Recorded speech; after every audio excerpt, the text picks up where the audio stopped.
Hello friends, আমি কৃষ্ণেন্দু। প্রত্যেককে welcome জানাই আমাদের channel competitive English with Krishnendu শুরুতে। এই চ্যানেল আজকেও আমরা একটা কোয়েশ্চেন পেপার, একটা সেট নিয়ে এসেছি। যে সেটটা আমি প্রথমেই তোমাদেরকে সুযোগ দেব, তোমরা সুযোগ পাবে পুরো সেটটা দেখে নেওয়ার, নিজের মতো করে নিজে মনে ভাবো আনসারটা কি হচ্ছে। তারপরে আমি যখন আনসারটা বলে দেব, তারপরে তোমরা নিজে দেখো তোমরা ঠিক করতে পারলে কিনা।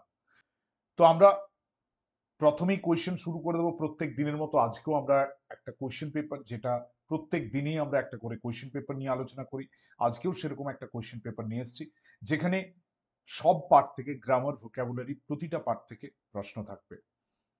তোমাদেরকে ক্লাস শুরু করার আগে একটা অনুরোধ, যদি তোমরা কেউ আমাদের চ্যানেলে নতুন হয়ে থাকো, অবশ্যই আমাদের চ্যানেলটাকে সাবস্ক্রাইব করে দেবে এবং এই ভিডিওগুলোকে একটু বেশি বেশি করে শেয়ার করে দেবে, যাতে প্রত্যেকেই এই ক্লাসগুলো দেখতে পায়। তো চলো আজকে আর সময় নষ্ট না করে আমরা চলে যাই আমাদের প্রথম যে কোয়েশ্চেন কি রয়েছে সেটা ভালো করে দেখো। আমি একটু তোমাদেরকে সময় দিচ্ছি, তারপরে আমি আনসারটা বলবো। Can you give him dash food, he is very hungry. তোমরা আগে ভাবো কি আছে, তুমি কি তাকে খাবার দিতে পারবে, সে প্রচন্ড ক্ষুধার্ত।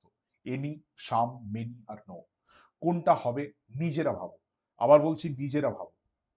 আমি অবশ্যই আনসার বলবো, আমি আনসার বলবো, কিন্তু আগে তোমরা ভেবে নাও। ক্যান ইউ গিভ হিম, তোমরা কি তাকে খাবার মানে দিতে পারবে? তুমি কি তাকে খাবার দেবে? সে প্রচন্ড ক্ষুধার্ত। অবশ্যই মানুষ মানুষের জন্য, জীবন জীবনের জন্য, অসহায়ের পাশে দাঁড়ানো, আত্মের পাশে দাঁড়ানো, নিপীড়িত বঞ্চিতের পাশে দাঁড়ানো, এটা মানুষেরই কর্তব্য। তো সেই জায়গায় এটা একটা প্রশ্ন করা হচ্ছে তোমাকে, যে তুমি কি তাকে খাবার দিতে পারবে, সে প্রচন্ড ক্ষুধার্ত। এটা কি এনি হবে, নাকি সাম হবে, নাকি মেনি হবে, না নো হবে, কি হবে? এরপরে এটা আমাদেরকে আনসার করতে হবে। তোমার কি মনে হচ্ছে? Any, any food, give him any food, give him some food, give him many food, no food.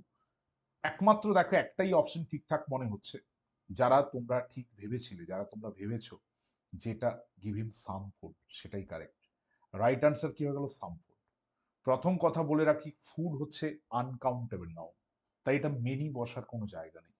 এনিও বসবে না, এনিটা নেগেটিভের ক্ষেত্রে বসে, অবশ্যই ইন্টারোগেটিভও বসে, কিন্তু এখানে সাম বললে হবে, কারণ সে ক্ষুধার্ত আছে, তাকে তো কিছু খাবার লাগবে, তাই এটা কি হয়ে গেল? সাম হয়ে গেল। তোমরা কি ভেবেছিলে? তোমরা কি ভেবেছিলে সেটা আমাদেরকে কমেন্ট করে জানাও। তোমরা এটার আনসার কি ভেবেছিলে? চলে আসবো নেক্সট, নেক্সট প্রশ্ন। আমরা এরপরে চলে আসছি নেক্সট প্রশ্ন, একটা ভালো প্রশ্ন, দেখে নাও। Don't lean against the wall, it collapse. Would, must, shall আর মাইট। টাইম নাও, নিজেরা ভেবে নাও কি হবে। ডোন্ট লিন, লিন মানে কি? হেলান দিয়ে থাকা, দেওয়ালে হেলান দিয়ে থেকো না। একটা নতুন জিনিস জানলাম, লিনের সাথে এগেইনস্ট বসে, মানে হচ্ছে প্রিপোজিশন। ইট ড্যাশ কলাপস, এটা কলাপস হয়ে যাবে। উড হবে, মাস্ট হবে, শ্যাল হবে, না মাইট হবে? একটা টিপিক্যাল মোডাল ভার্বের প্রশ্ন, কি হবে তোমাদেরকে ভাবতে হবে। আমি চাই তোমরা প্রত্যেকে নিজের মতো করে ভাবো। এটা দেখো একটা পসিবিলিটির কথা বোঝাচ্ছে, যে হয় না যে একটু দেওয়ালে বেশি হেলান দিয়ে থেকো না, কি হতে পারে? কলাপস হয়ে যেতে পারে। তো এটা আমার যেটা মনে হচ্ছে, এটা বেটার হবে যদি এটা মাইট করা যায়। এটা রাইট আনসার, মাইট। কেন? এটা পসিবিলিটির কথা বলছে, মানে এটা হয়ে যেতে পারে। Don't lean against the wall, it might collapse. Collapse মানে ভেঙে যেতে পারে। দেওয়ালটা দুর্বল দেওয়াল, তো এটার উপরে এটাকে এত ভার দিয়ে ইয়ে করে হেলান দিয়ে থেকো না, এটা ভেঙে যেতে পারে, মানে ইয়ে হয়ে যেতে পারে, ভেঙে যেতে পারে। তো এটা মাইট হলো না, উড হলো না। উড মানে অতীতকালে ভবিষ্যতের চিন্তা, উড দিয়ে অবশ্যই ভবিষ্যতের কোনো ব্যাপার, চয়েস, বিভিন্ন রকমের উডের কাজ আছে। আমাদের মোডাল ভার্বের উপরে কমপ্লিট ক্লাস আছে আমাদের ইউটিউব চ্যানেলে। মাস্ট মানে অবশ্যই, তুমি কি করে জানলে যে এটা অবশ্যই ভেঙে যাবে? আর স্যাল তো এটা আসবে না, তাহলে এটা কি হয়ে গেল? মাইট। চলে আসবো নেক্সট কোয়েশ্চেন। এটা একটা ভালো প্রশ্ন, ভালো প্রশ্ন, খুব common place question, competitive. Will you please dash me a book. অনেক সময় আমাদের কাছে কোনো জিনিস না থাকলে আমরা বন্ধুদের কাছে চেয়ে নিই, ধার নিই, যে আমাকে বন্ধু, সামনে আমার পরীক্ষা আছে, একটু পড়তে দাও, আমি অবশ্যই পরীক্ষার পরে তোমাকে ফেরত দিয়ে দেব। অনেক সময় বন্ধুরা সেটা আমাদেরকে দেয়। তো will you please dash me a dash book, খুব ইন্টারেস্টিং। বোরো, লেন্ড, ও has to lend, have to lend. প্রথম কথা হচ্ছে ও কথাটার মানে হচ্ছে ঋণী। ঋণী কি আনসার হবে একটু ভেবে নাও না, একটু নিজের মতো করে ভেবে নাও। আমি তো তোমাকে বাংলায় মানেটা বলে দিলাম, তুমি কি এই বইটা আমাকে ধার দেবে? কি হবে এটা? কি হবে বলো, এটা কি হবে? বোরো হবে কি না লেন্ড হবে? আমার তো মনে হচ্ছে এই দুটোর মধ্যে যে কোনো একটা হবে, আইদার বোরো বা লেন্ড। এই দুটোর মানে বুঝতে হবে। লেন্ড মানে ধার দেওয়া, আর বোরো মানে ধার নেওয়া। তুমি কি আমাকে ধার দেবে, বাংলাটাই কি বলছে? এটা অবশ্যই লেন্ড হবে। লেন্ড হবে। কি হবে? লেন্ড। কেন লেন্ড হচ্ছে স্যার? আবার বলছি, এটা হচ্ছে ধার দেওয়া। তুমি কি আমাকে ধার দেবে? বোরো নয়, ধার নেওয়া কি করে হবে? তার জন্য এটা লেন্ড। একটা হচ্ছে গিভ, একটা হচ্ছে টেক। এটা গিভের গল্প। চলে আসবো নেক্সট একটা প্রশ্ন। নেক্সট প্রশ্ন ভালো প্রশ্ন, আমরা দেখে নেব এক এক করে। আমরা দেখে নিচ্ছি আমাদের নেক্সট কোয়েশ্চেন, একটু পড়ে নি কি রয়েছে, একটু ভালো করে দেখো কি রয়েছে। ABC get 10, 20 and 30 rupees respectively, respectively, respectful আর irrespective কি হবে? আমার তো মনে হচ্ছে এটা সবগুলোই তো রেসপেক্ট কানেক্টেড ওয়ার্ড আছে, কিন্তু সবগুলো তো আনসার হতে পারে না। এবিসি 10 টাকা, 20 টাকা এবং 30 টাকা করে পাচ্ছে। দেখবে আমরা বাংলাতে বা অঙ্ক যে কোনো জায়গায় দেখবে লেখা থাকে না একটা কথা, যথাক্রম। পরপর যখন হয় না, যথাক্রমে ক্রমটা মানে পরপর, এ পাচ্ছে এত, এ পাচ্ছে এত, এ পাচ্ছে এত, এইরকম। তো এইটার ক্ষেত্রে কি হবে তোমরা ভেবে নিয়েছো? আশা করি তোমরা ভেবে নিয়েছো। তোমরা থাকলে খুব ভালো লাগে, তোমরা আনসার দাও, সেটা ইন্টারঅ্যাক্ট করা যায়। আজকে সেই সুযোগটা নেই। এটা কি হবে? এটা হচ্ছে একদম ঠিক বলছো যারা বলেছো, এটা হচ্ছে রেসপেক্টিভলি। রেসপেক্টিভলির সাথে কোনো রেসপেক্টের সম্পর্ক নেই। রেসপেক্টিভলি মানে যথাক্রমে, রেসপেক্টেবল সম্মানীয়, রেসপেক্টফুল সম্মানপূর্ণ, ইরেসপেক্টিভ মানে নির্বিচারে। আইডিয়া ঠিক আছে? এটা রেসপেক্টিভ। যথাক্রমে রেসপেক্টেবল সম্মানীয়, রেসপেক্টফুল মানেও সম্মান পূর্ণ, আর ইরেসপেক্টিভ মানে মানে নির্বিচার। চলে আসবো নেক্সট কোয়েশ্চেন, একটা এরর ডিটেকশন। এরর ডিটেকশন প্রতিটা পরীক্ষায় আছে, আমরাও এখানে দিয়েছি। They bath the baby in a tube in a tub everyday, no error.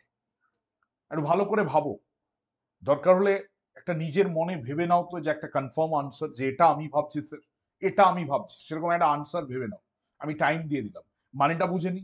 তারা একটা বাচ্চাকে স্নান করায় প্রত্যেকদিন একটা টাবে, একটা টব আমরা বলি না, টাব, একটা পাত্রে প্রত্যেকদিন। এখানে কি ভুল আছে? এটা একটা ভার্বের ভুল আছে, আমি একটা ক্লু দিয়ে দিলাম, এরপরে ভাবো। ভার্বে ভুল আছে, এটা বাত।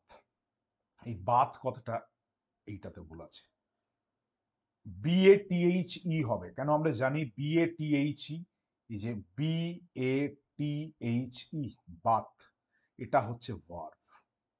তো এখানে ভার্বটা যাবে, BATH তো নাউন, বাত মানে স্নান, স্নান করানো, এটা BATHE যাবে। আমরা জানি ওয়ারের শেষে ই দিয়ে ই যোগ করে ভার্ব হয়। তাই এখানে ভুল আছে, they bath the baby in a tub everyday. আমরা চলে আসবো তারপরের প্রশ্ন, কি হবে প্রত্যেকে ট্রাই করে নাও। You will have to comply dash the norms. দেখো, মেনে চলা, কমপ্লাইয়ের সাথে একটা প্রিপোজিশন যোগ করলে হয় মেনে চলা, হয় না? কোন একটা যখন অর্গানাইজেশন, কোন একটা ইনস্টিটিউশনে আমরা যাই, তখন আমাদেরকে কিছু নিয়ম মেনে চলতে হয়, হয় না? আমরা একটা দেশের নাগরিক, সেই দেশেও আমাদেরকে সংবিধান, প্রতিটি দেশের সংবিধান থাকে, সেই প্রতিটি দেশের নাগরিককে তার নিজের দেশের সংবিধানকে মানতে হয়। কেন? আমরা ল অ্যাবাইডিং সিটিজেন। তো সেই জায়গায় কমপ্লাইয়ের সাথে কি যাবে এটা ভাবতে হবে। অফ উইথ আপ আর ফর, কমপ্লাই অফ হবে নাকি কমপ্লাই উইথ হবে, নাকি কমপ্লাই আপ হবে নাকি কমপ্লাই ফর হবে? ভেবে নিয়েছো? নিজে একটা আনসার দিয়ে দিয়েছো, মনে মনে একটা আনসার দেওয়া হয়ে গেছে। এরপর আমরা অরিজিনাল আনসারটা বলবো। এটা হচ্ছে উইথ, উইথ, উইথ, উইথ। অবশ্যই এটা হচ্ছে উইথ। আরেকটা কথা বলছি, বারবার বলছি, একটু কমেন্টে লিখে জানাবে তো আজকের ইয়েটাতে, এই যে ভাবনাগুলো থেকে কে কতগুলো ঠিক করতে পারলে। কে কতগুলো ঠিক করতে পারলে একটু কমেন্টে লিখে জানাবে তো, এটা আমার খুব ভালো লাগবে যে তোমরা ক্লাসটা করলে, এবং তোমরা আজকে লাইভ ক্লাস না হলেও রেকর্ডেড ক্লাস হলেও তোমরা সাথে থাকলে, এটা অনেক বড় একটা আনন্দের জায়গা হবে। এই জন্য বলবো একটু লিখে জানাও কমেন্টে কে কত পাচ্ছ। মানে এই যে আমি আনসারটা বলার আগে তোমরা কি আনসার ভেবেছিলে, সেটা ভেবে তোমার এই ড্রিলটাতে বা এই প্র্যাকটিস সেটটাতে কত হচ্ছে। একটা ভয়েস চেঞ্জ দিয়েছি। দেখো চাকরির পরীক্ষা মানেই ভয়েস চেঞ্জ, চাকরির পরীক্ষা মানেই হচ্ছে ন্যারেশন চেঞ্জ। তো সেরকম ভয়েস চেঞ্জ পরীক্ষাতে আসে। I have kept all your old letters. ভালো করে বুঝতে হবে। I have kept all your old letters. Keeping all your old letters has done by me. I keep your letters which have become old. Your letters which have become old would be kept by me. R all your old letters have been kept by me. একদম সহজ। এত which টুইচের প্রশ্ন আসছে কেন একটু ভাবো তো। আমি এটা ক্লু দিয়ে দিলাম। I have kept. আইটা হচ্ছে সাবজেক্ট, হ্যাভ কেপ্ট হচ্ছে verb, all your old letters এটা অবজেক্ট। তো অবজেক্টটাকে সামনে নিয়ে এসো, তারপরে যেটা চেঞ্জ করতে হয় সেটা করো, তারপরে বাই দিয়ে হয়ে গেল সাবজেক্টিভ। এটাই তো নিয়ম। তো এই জায়গায় আমার এই যে অপশনগুলো দিয়েছে এগুলো অ্যাকচুয়ালি ডিস্টার্ব করছে। মানে এগুলো মনে হচ্ছে যে কোনটা আনসার হবে, কিন্তু এটা খুব সহজ একটা। এটা রাইট আনসার হচ্ছে option D. All your old letters have been kept by me হবে। কেন অল ইউর লেটার্সটা আগে চলে এলো? All your old letters, have been তো হবেই, আছে, বাই, কেপ্ট ভার্বের থার্ড ফর্ম বাই। চলে আসবো next. When she realized that she had bought a fake product, she knew that her money had gone down the drain. পড়ো পড়ো, you are getting your time. Try, then just remind in your mind, in your inner mind, try to think, choose one option, and then when I am answering the question, then just make it similarize that whether you are correct or not. যখন সে বুঝলো যে she had bought a fake product, সে একটা মানে একটা নকল জিনিস কিনেছে, সে বুঝলো তার টাকাটা ডাউন দ্য ড্রেন। ড্রেন মানে তো আমি জানি নর্দমা। Was lost for ever, dropped in the drain, got washed away, আর মানি ওয়াজ সেফ। কি হবে মানেগুলো বলি। ওয়াজ লস্ট ফর এভার মানে পুরোটাই মানে একদম সে হারিয়ে ফেলেছে, এটা আর কোনোদিন ফিরে পাবে না। ড্রপড ইন দ্য ড্রেন টাকাটা পড়ে গেছে ড্রেনে। গট ওয়াশড অ্যাওয়ে পুরোপুরি মানে পরিষ্কার হয়ে গেছে। আর মানি ওয়াজ সেফ তার টাকা ঠিক জায়গায় রয়েছে। একটু যদি আমি বাংলা মানে করি তাতেও আসছে না, বলো তো কি হবে? একদম ঠিক বলছো, এটা সবাই পারছো। এটা খুব আনন্দের জায়গা, যেটা ওয়াজ লস্ট ফর এভার, এটাই আনসার। মানে আর টাকাটি সে ফিরে পাবে না, এটাই তো হওয়ার কথা, হয় না? তো এটা ডাউন দ্য ড্রেন কথাটার মানে ওয়াজ লস্ট। একটা ইন্টারেস্টিং স্পেশাল কোয়েশ্চেন আজকের ড্রিলে, উইথ পিকচার। উইথ পিকচার খারাপ ভাবে নেবে না এটা আমি, কারণ এখানে সিট অন এলিফ্যান্টস ব্যাক, চোখের সামনে একটা ছবি চলে এসেছে, একটা এলিফ্যান্ট, হাতিটা। অর্থাৎ দেখো পিঠে এইটা, যারা কোথাও এলিফ্যান্ট এরকম ইয়েতে সাফারিতে গেছো বা কোনো জায়গায় জঙ্গলে দেখবে যায়, এলিফ্যান্টের পিঠে একটা এই রকমের একটা ইয়ের মতো থাকে, একটা জায়গা থাকে যেটাতে পর্যটকরা বসে যায়। অবশ্যই সেখানে যে এলিফ্যান্টটা ইয়ে করে মানে মাউথ সে থাকে, মাহুত থাকে, তো সে নিয়ে যায়। এলিফ্যান্টের যে এই যে চেয়ারটাকে কি বলে, ছবিতে দেখতে পাচ্ছি। পরীক্ষাতে যদি এরকম হতো কোয়েশ্চেন কত ভালো হতো, ছবিটা যদি চলে আসতো। যাই হোক, আমি আনসার করতে পারি বা না পারি, আমার তো এন্টারটেইনিং লাগতো, কিন্তু সেটা তো হয় না। সিট অন এলিফ্যান্টস ব্যাক কি হবে? কি হবে এটা? কি হবে প্রত্যেকে বলো। এটা সবাই জানো, এটা হবে স্যাডল, হাউদা, লাউঞ্জ না হুক, কি হবে? লাস্ট টাইম একদম ঠিক, হাউদা। হাউদা, হাউদা, হাউদা। স্যাডেল হচ্ছে ঘোড়ার পিঠের যে ইয়েটা থাকে, ঘোড়া বা অন্য প্রাণী, এটা দেখবে চামড়ার তৈরি হয় না, ঘোড়ার পিঠে যে ইয়েটা থাকে। লাউঞ্জ মানে হচ্ছে যেখানে একটু বসে একটু আরাম করে, হোটেল বা একটা রেস্টুরেন্ট যেখানে একটু একটু আরাম করে বসে থাকা। যে হুক মানে তো খুর, প্রাণীর খুর হয় না দেখবে ওই পায়ের নিচে খুর, সেটাকে হুক বলে। তাহলে এটা দেখে নিলাম, সিট অন এলিফ্যান্টস ব্যাক, এটা হচ্ছে হুফ। চলে আসবো নেক্সট, প্যারাজাম্বল। শেষ প্রশ্ন, প্যারাজাম্বল ট্রাই করো। প্যারাজাম্বল মানে কি? এত জটিল চাপ নেওয়ার কিছু নেই। S1টা শুরুতে থাকবে, S6টা শেষে থাকবে, PQ আর এসটা চেঞ্জ হবে, মানেটাকে বুঝে করতে হবে। অপশনটা একবার ট্রাই করে নেবো। সবসময় দেখো আমরা সেন্টেন্স পড়ে নাও করতে পারতে পারি, অপশনটা আমাকে দেখে নিতে হবে। দ্য ইম্পর্টেন্ট থিং, এটা আমি অপশন এতে পেয়ে গেছি। Winning, important thing winning is not, the important thing is not, important thing but. প্রথমে আমি একটু সিলেকশনের জায়গায় এলিমিনেশন করি। দ্য ইম্পর্টেন্ট থিং বাট আমার মনে হয় ইম্পর্টেন্ট থিং বাট এরকম বাক্য হওয়ার কথা নেই। তো আটটা উড়ে গেল, মানে অপশন ডি উড়ে গেল, এটা নয় কোনোভাবে। The important thing winning, but important thing দেখো কোনো ভার্ব, মানে কোনো একটা ভার্বের জায়গা নেই, অক্সিলারি একটা থাকার দরকার ছিল, তো এখানে পিটা উড়ে গেল। এবার এস দিয়ে দেখি, the important thing winning is not, but একটাও হচ্ছে না। যদি important thing in the Olympic games, এই তো ভালো লাগছে। সবথেকে গুরুত্বপূর্ণ জিনিস অলিম্পিকের খেলাতে সবচেয়ে গুরুত্বপূর্ণ জিনিস। তারপরে চলে আসি, কিউ আছে ইজ নট, তারপরে পি আছে উইনিং, তারপরে আর আছে বাট টেকিং পার্ট। আরে আউটস্ট্যান্ডিং, এটাই রাইট অ্যান্সার। কি বলছে এটাতে, মানে একটা অলিম্পিকের খেলায় গুরুত্বপূর্ণ এটা নয় যে তুমি জিততে পারলে কিনা, পার্টিসিপেশন, মানে অংশ নেওয়াটা, অংশগ্রহণ করাটা, এটাই অনেক বড় ব্যাপার। তাহলে এটা রাইট আনসার, একদম ঠিক বলছো। এটা হচ্ছে SQPR।